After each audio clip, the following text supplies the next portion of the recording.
Everyone, दृष्टि के teaching exam YouTube channel में एक बार फिर से आपका स्वागत है। मैं हूं गीतांजलि।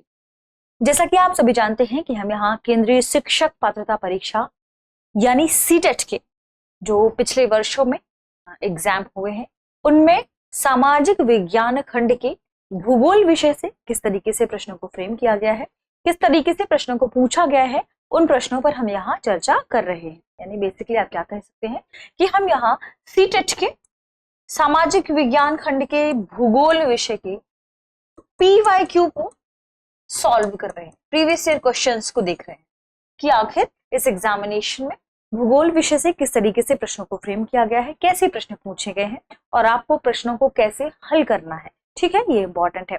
आप जब किसी भी एग्जाम की तैयारी करते हैं तो सबसे पहले इंपॉर्टेंट क्या हो जाता है कि आप उस परीक्षा के सिलेबस को ठीक से देखें, उसके पाठ्यक्रम को ठीक से जानें, पाठ्यक्रम को समझने की कोशिश करें, पाठ्यक्रम में कौन सी चीजें शामिल हैं उन्हें समझें।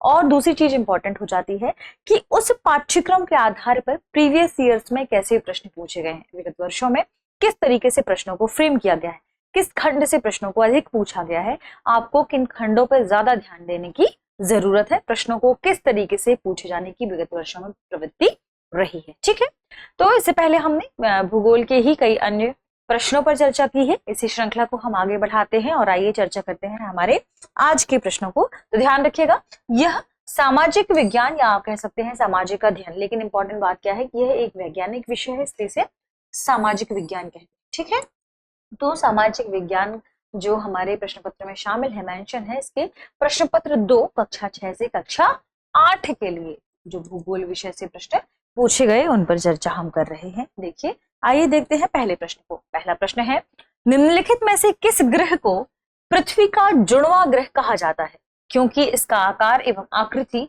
लगभग पृथ्वी के ही समान है। हमारे पास ऑप्शन है मंगल, शनि, यूरेनस, शुक्र। और यह प्रश्न सीटेट 2021 के प्रश्न पत्र में पूछा गया था। देखिए, प्रश्न में क्या फ्रेम किया गया है, क्या पूछा गया है। प्रश्न में पूछा गया है कि किस ग्रह को पृथ्वी का जुड़वां ग्रह कहा जाता है। अब क्यों कहा जाता है? क्योंकि इसका आकार यानी इसका क्या कह सकते हैं आप, इसका साइज और इसका शेप किसके जैसा है, लगभग पृथ्वी के समान है। देखिए, जब हम सौरमंडल की बात करते हैं और सौरमंडल में हम ग्रहों की बात करते हैं तो सभी जानते हैं कि सन और सन के चारों तरफ ही यह ग्रह क्या कर रहे हैं, परिक्रमा कर रहे हैं, जिसमें तीसरा ग्रह सूर्य से यदि हम दूरी के बेस पर देखें तो पृथ्वी है। ठीक, और पहला ग्रह है बुध, दूसरे नंबर पर है शुक्र, फिर पृथ्वी और फिर आगे क्रम में निरंतर बढ़ता जाता है जिसमें मंगल, बृहस्पति, शनि आदि शामिल हो जाते हैं।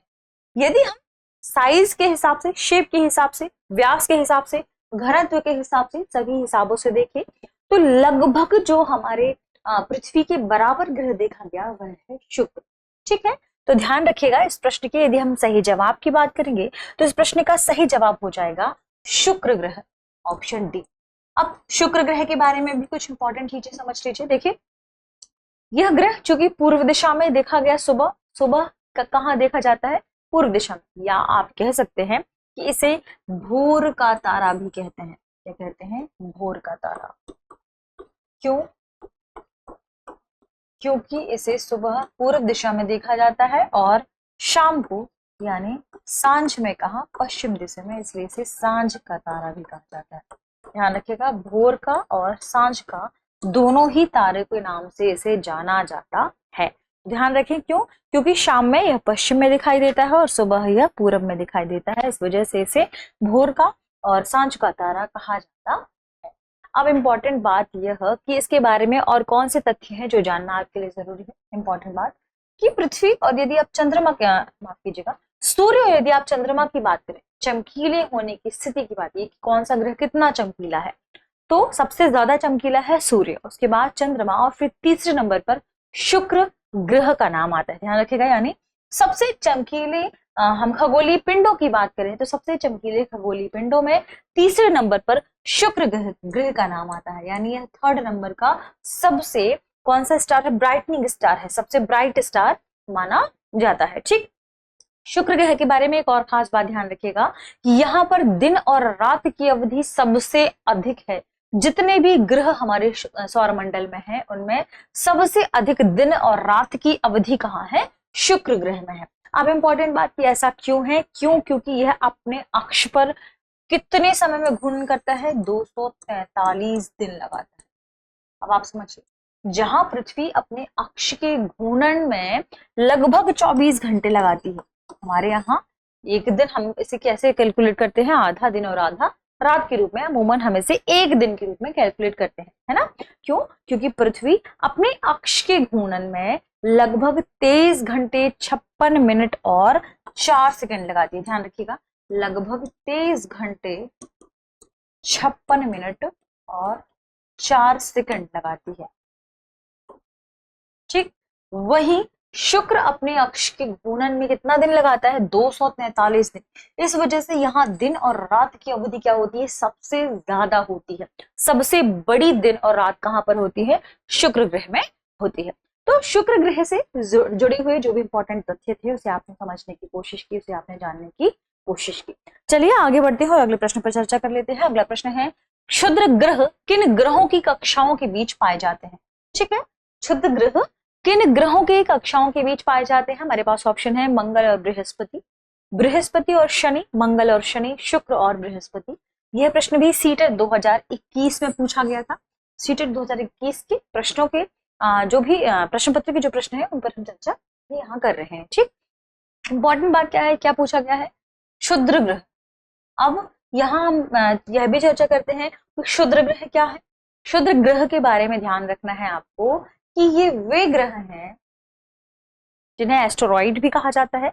ये वे ग्रह हैं जो आसपास या हमारे सौरमंडल में जो ग्रह पाए जाते हैं इन्हीं ग्रहों से मिलकर बने हैं। यानी बहुत वर्षों पहले जब इन ग्रहों में क्या हुआ था, विस्फोट हुआ था, तो विस्फोट की वजह से इनसे छोटे छोटे पिंड या टुकड़े निकलकर बाहर सौरमंडल में सूर्य का चक्कर लगाने लगे और इन्हें ही क्षुद्र ग्रह कह दिया गया। यही क्षुद्र ग्रह कहलाए। अब ये किन दो ग्रहों के बीच में है या कहां पर स्थित है, किन दो कक्षाओं के बीच, दो ग्रहों के कक्षाओं के बीच पाए जाते हैं, तो इसके लिए आपको एक इमेज दिखाते हैं। यह देखिए, इस इमेज में यह है सन यानी सूरज। ठीक, और इसके बाद है बुध, फिर शुक्र, फिर यहाँ पर आपने देखा है पृथ्वी, फिर पृथ्वी के बाद आता है मंगल और मंगल के बाद बृहस्पति। तो मंगल और बृहस्पति के बीच छोटे छोटे से आपने छोटे छोटे खगोलीय पिंड आप देख रहे हैं, यही छोटे खगोलीय पिंड दरअसल क्षुद्र ग्रह कहलाते हैं। तो ये मंगल और बृहस्पति के बीच ऐसे करके सूर्य का परिक्रमा लगा रहे हैं, सूर्य की परिक्रमा लगा रहे हैं। तो यहाँ आप क्या कह सकते हैं कि क्षुद्र ग्रह मंगल और बृहस्पति के बीच पाए जाते हैं। तो ऑप्शन ए इस प्रश्न का क्या हो जाएगा, सही जवाब हो जाएगा। चलिए आगे बढ़ते हैं, अगले प्रश्न पर चर्चा कर लेते हैं। अगला प्रश्न है जो आपके सामने है, नीचे दिए गए कथनों को पढ़िए जिसमें एक आपका कथन ए है और दूसरा कथन बी है। आपको इन दोनों कथनों के आधार पर ही सही विकल्पों का चुनाव करना है। देखते हैं कथन क्या है। कथन ए है, हिंद महासागर का आकार अंग्रेजी के एस अक्षर के आकार का है। और दूसरा है कथन बी, हिंद महासागर का एस आकार प्राकृतिक पोताश्रयों और पत्तनों के लिए आदर्श स्थिति है। ठीक है, दिए गए विकल्पों से सही को चुनिए। आपके पास option A B C D है जो क्रमशः ए और बी दोनों सत्य है, बी ऑप्शन है ए और बी दोनों असत्य है, सी ऑप्शन है ए सत्य है जबकि बी असत्य है, और डी ऑप्शन है बी सत्य है जबकि ए असत्य है। यदि इस प्रश्न की हम सही जवाब की बात करें तो सबसे इंपॉर्टेंट बात यह है कि आपको पता होना चाहिए कि कौन से महासागर हमारे वर्ल्ड मैप में कहां पर है, या मैप में आपको ये लोकेशन याद होनी चाहिए। ठीक है, जब भी हम महासागरों की बात करेंगे तो इंपॉर्टेंट बात कि सबसे बड़ा महासागर कौन सा है, प्रशांत महासागर है, जिसे लगभग वृत्ताकार आकृति के रूप में पाया गया, या आप इसे मान सकते हैं कि यह है। ठीक, इंपॉर्टेंट बात कि जो एस आकार की आकृति वाला महासागर है वह हिंद महासागर नहीं है, वह है अटलांटिक महासागर।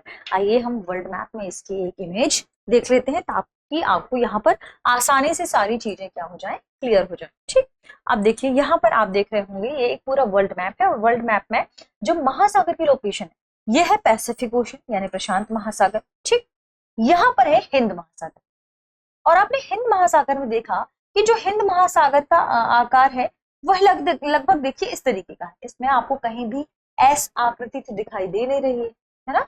एस आकृति कहां पर दिखाई दे रही है, वह दिखाई दे रही है अटलांटिक ओशन। अटलांटिक ओशन में देखिए यह इसका आकार कैसा है, एस शेप का है ऐसे, और यहाँ पर जो गोताखोर है इनको अपनी गोताओं को चलाने में आसानी नहीं होती है। यानी यहाँ पर जब हम इस प्रश्न के सही जवाब की बात करेंगे, आपको जहां ज्यादा घुमाव या मोड़ की आवश्यकता महसूस होगी किसी नाव को चलाने में, यानी वह रास्ता क्या होगा, कठिन होगा। यानी यह पोताश्रयों और पत्तनों के लिए आदर्श स्थिति नहीं भी मानी जा सकती। अब देखिए सबसे इंपॉर्टेंट बात कि हिंद महासागर का आकार अंग्रेजी के एस अक्षर के आकार का नहीं है, किसका है, अटलांटिक महासागर का। और दूसरा फिर से कथन में क्या है, हिंद महासागर का ऐसा आकार, तो यह बात भी हो जाएगी गलत, यानी दोनों ही कथन यहाँ हो जाएंगे गलत। तो इस प्रश्न का सही जवाब होगा ऑप्शन ए और बी, दोनों ही कथन क्या है, असत्य है। ठीक है, चलिए आगे बढ़ते हैं और अगले प्रश्न पर चर्चा कर लेते हैं। अगला प्रश्न है, स्लेट तथा संगमरमर किसके उदाहरण है? हमारे पास ऑप्शन है प्राथमिक शैल, आग्नेय शैल, अवसादी शैल, कायांतरित शैल। यह प्रश्न भी सीटेट 2021 के प्रश्न पत्र में पूछा गया था। देखिए जब भी हम शैल की बात करते हैं तो ध्यान रखिएगा जो हमारी पृथ्वी की भूपर्पटी है इसमें विभिन्न प्रकार की शैलें पाई जाती हैं और ये अपनी अलग अलग प्रवृत्ति की वजह से, इनकी अलग अलग विशेषताओं की वजह से इनका नामांकन भी किया गया है। ठीक है, तो जब हम पृथ्वी की बात करते हैं, पृथ्वी के आंतरिक हिस्सों से जैसे ही ज्वालामुखी का विस्फोट होता है, इससे जो अंदर का लावा है या मैग्मा है जो अंदर होता है, पहले उसे मैग्मा कहते हैं, जब यह ऊपर की ओर निकलता है तो इसके विस्फोट की वजह से क्या होता है, देखिए यह है पृथ्वी का वह हिस्सा जहां से ज्वालामुखी विस्फोट हुआ और मैग्मा यहाँ से निकलकर बाहर निकला और इस तरीके से यह लावा यहाँ ऊपर पृथ्वी की भूप्रकृति पर फैल गया। जहां पर यह फैलकर ठंडा हुआ, इस प्रकार से जिस प्रकार की चट्टान का निर्माण होता है इसे हम आग्नेय चट्टान कहते हैं। ये दो प्रकार की होती है, अंतर्मुखी या आंतरिक या बाह्य। ठीक है, बाह्य कैसे कि यहाँ पर ऊपर की तरफ भूप्रकृति में लावा ठंडा हो गया तो इस प्रकार की चट्टान का निर्माण हुआ, इसे आप बाहर भेदी चट्टान कह सकते हैं। जो आंतरिक है यानी ये पृथ्वी के ही आंतरिक हिस्सों में यहाँ कहीं दरार की वजह से अंदर भर गया और यहाँ पर जिस प्रकार की चट्टानों का निर्माण हुआ इस लावा या मैग्मा की वजह से, वहां पर आंतरिक आग्नेय चट्टान है, हम कहेंगे अंतर्भेदी आंतरिक चट्टान हम कहेंगे। ठीक, यदि हम कायांतरिक चट्टानों की यदि हम अवसादी चट्टानों की बात करें, अवसादी चट्टानों का मतलब यह है कि चट्टानों के टूटने से, टकराने से, इनके एक स्थान से दूसरे स्थान से स्थानांतरण के साथ साथ जब ये अवसाद एक जगह स्थापित होकर एक चट्टान का रूप ले लेता है, शैल का रूप ले लेता है, तो इसे हम अवसादी चट्टान कहते हैं। यहाँ से एक स्थान से दूसरे स्थान पे ये सभी शैल के टुकड़े क्या हुए, वहां पर जाकर धीरे धीरे परत के रूप में बनते हैं। ठीक है, इन्हें हम परतदार चट्टान भी कहते हैं और इसी परत के रूप में बनने की वजह से इनमें जीवाश्म भी पाए जाते हैं। ध्यान रखिएगा, इनके भीतर क्या पाए जाते हैं, जीवाश्म की मात्रा होती है, जबकि आग्नेय में ऐसा नहीं होता। ठीक, अब इंपॉर्टेंट बात कि तीसरे प्रकार की चट्टान कौन सी है। तीसरे प्रकार की चट्टान वह है जो आग्नेय चट्टान है और अवसादी चट्टान है। ये जो दोनों प्रकार की चट्टान है, इन दोनों प्रकार की चट्टानों में बहुत अधिक ताप का उपयोग करके, बहुत अधिक दाब यानी प्रेशर का उपयोग करके इनके रूप में जब परिवर्तन कर दिया जाए, ठीक है, और जब इनके रूप में परिवर्तन कर दिया जाता है तो इस प्रकार की चट्टान को हम कायांतरित चट्टान कहते हैं, जिनकी काया में क्या हो गया, परिवर्तन हो गया। कायांतरित शैल जिनके काया में परिवर्तित हो गया, जिनके रूप में परिवर्तित हो गया, वही रूपांतरित या कायांतरित शैल या चट्टानें कहलाते हैं। ठीक, अब इस प्रश्न में क्या पूछा गया है कि स्लेट और संगमरमर किसके उदाहरण। ध्यान रखिएगा, जब भी स्लेट के बारे में पूछा जाए तो जो आसपास मिट्टी पाई जाती है, आप कह सकते हैं जो शैल के टुकड़े पाए जाते हैं, उन्हें जब बहुत अधिक टेम्परेचर और दबाव दिया जाता है तो वे किस में परिवर्तित हो जाते हैं, टुकड़े, और जो शैल है वह स्लेट में परिवर्तित हो जाते हैं, जिन्हें हम ग्रेफाइट कहते हैं, जिन्हें हम ग्रेफाइट कहते हैं। ठीक, और दूसरी बात जो संगमरमर है वह किससे मिलकर बनता है, तो ध्यान रखिएगा संगमरमर के बारे में खास बात कि यह एक प्रकार के जो चूना का पत्थर है, जानते हैं आप सभी जानते होंगे चूना पत्थर के बारे में। चूना पत्थर को बहुत अधिक ताप और दाब दिया जाता है तो ये किस में परिवर्तित हो जाता है, यह संगमरमर में परिवर्तित हो जाता है। ठीक, तो यहाँ यदि हम बात करें कि जो स्लेट और संगमरमर है ये किसके उदाहरण है, तो आपको ध्यान रखना है कि स्लेट और संगमरमर चूंकि बहुत अधिक ताप और दाब के बाद स्लेट और संगमरमर बनते हैं, यानी ये किसका उदाहरण है, ये कायांतरित शैल का उदाहरण है, कायांतरित चट्टान का उदाहरण है। तो ऑप्शन डी इस प्रश्न का क्या होगा, सही जवाब होगा। आगे बढ़ते हैं, अगले प्रश्न को देखते हैं। अगला प्रश्न है, निम्नलिखित कथनों में से कौन सा से सही है और है।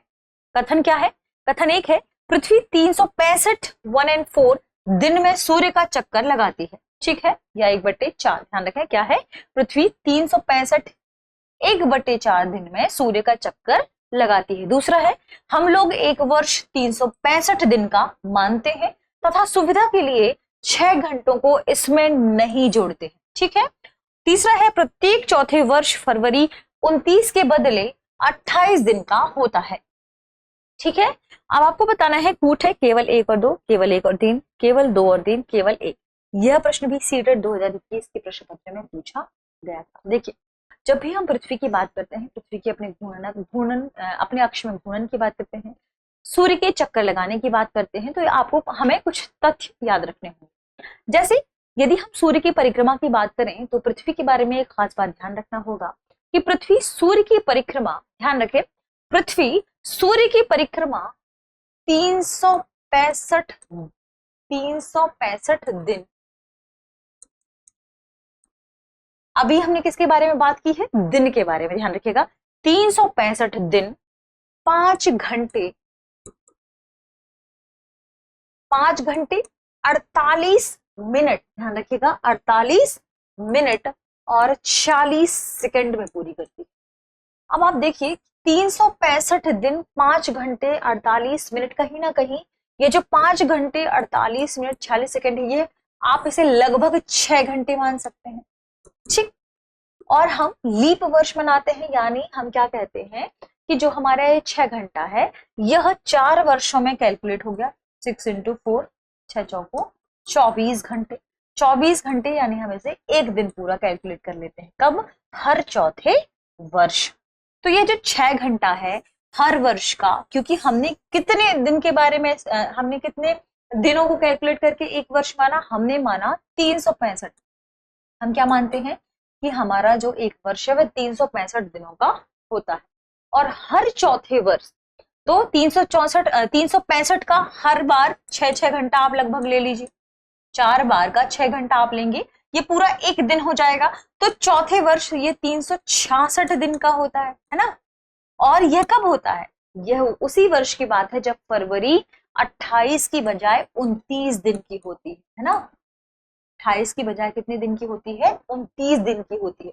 तो ध्यान रखिएगा, यह बात बिल्कुल सही है कि पृथ्वी 365 एंड 1/4 इस दिन में सूर्य का, इतने दिन में सूर्य का चक्कर लगाती है। सही बात है, पहला कथन सही है। दूसरा, हम लोग एक वर्ष 365 दिन का ही मानते हैं, और यह जो 6 घंटा सुविधा के लिए जो हमने 5 घंटे को 6 घंटे में कन्वर्ट किया, ये जो 6 घंटा है, इन 6 घंटों को हम छोड़ देते हैं, फिर बाद में चौथे वर्ष में हम इसे बाद में जोड़ते हैं, यानी इसे हम अपनी सुविधा के लिए इन 6 घंटों को इसमें काउंट नहीं करते। तो हमारा दूसरा कथन भी क्या हो जाएगा? सही हो जाएगा।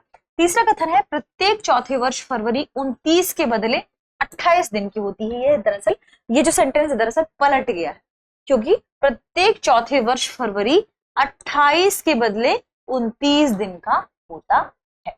तो यहाँ तीसरा कथन क्या हो जाएगा? गलत हो जाएगा, क्योंकि हम क्या पढ़ते आए हैं अभी तक कि जो फरवरी है वह चौथे वर्ष में 29 दिन की होती है। अमूमन इसे हम 28 दिन का कैलकुलेट करते हैं। तो ध्यान रखिएगा, जब भी हम बात करें फरवरी के संदर्भ में, तो ये चौथे दिन 29 दिन की होगी। तीसरा कथन गलत हो जाएगा। 1 और 2 दोनों कथन हमारे सही है। देखते हैं कहाँ है। ऑप्शन ए, 1 और 2 कथन सही है, क्योंकि हमको सही कथन ही चुनना था। ठीक है, तो ऑप्शन ए इस प्रश्न का क्या होगा? सही जवाब होगा। ठीक, इस तरीके से हमने सीटेट के प्रीवियस ईयर के भूगोल से संबंधित कुछ और खास प्रश्नों पर चर्चा की। आगे के एपिसोड में भी हम लगातार सीटेट के भूगोल विषय से जो प्रश्न पूछे गए हैं उन पर हम चर्चा करते रहेंगे। ठीक है, तो स्टे ट्यून्ड, मिलते हैं अगले एपिसोड में। तक आप पढ़ते रहे, रिवीजन करते रहे। शुक्रिया।